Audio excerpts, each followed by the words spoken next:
Hi everyone, so today we're going to discuss the results of the latest poll I sent you, which was asking about whether you can promote a package deal in trust where an agreement for the deal is not yet in place.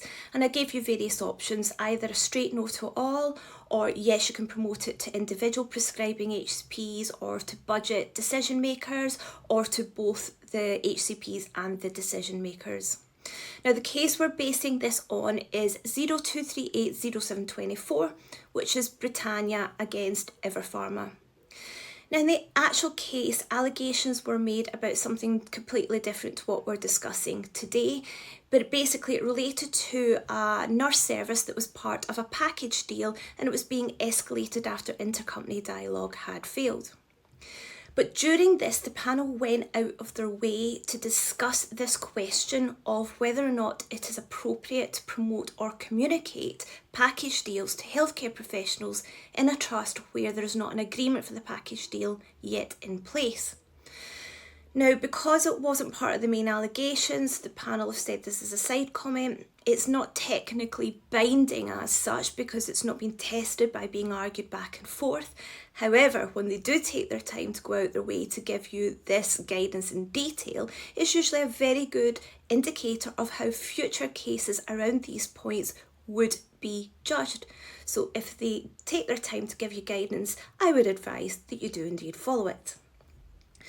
Now, in the poll, nearly half of you said that no, you cannot promote it at all whatsoever if there is not an agreement in place.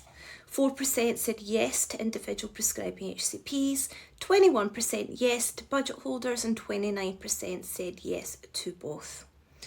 And this is where I get to do what I like best when talking about the code, is I'm going to tell you about something the code does allow you to do, because yes, you can indeed promote a package deal in a trust where there's not yet an agreement in place for it.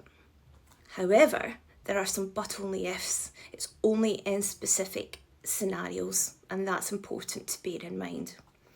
So you cannot promote it to an individual prescriber. They are not in a position to make those buying decisions, and that could be seen as some unnecessary influence on them, etc. But you can indeed promote it to those formulary or budget decision makers, because it is their job to decide whether or not a package deal is going to benefit the trust, the healthcare system, the patients, etc.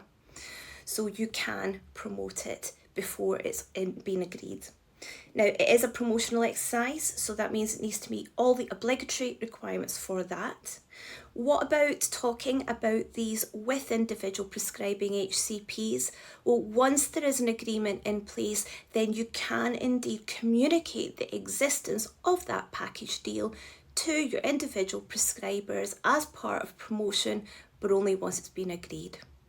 So there, in summary, yes, you can promote package deals before they're agreed, but only to the correct people who are the budget holders, the formulary decision makers, etc.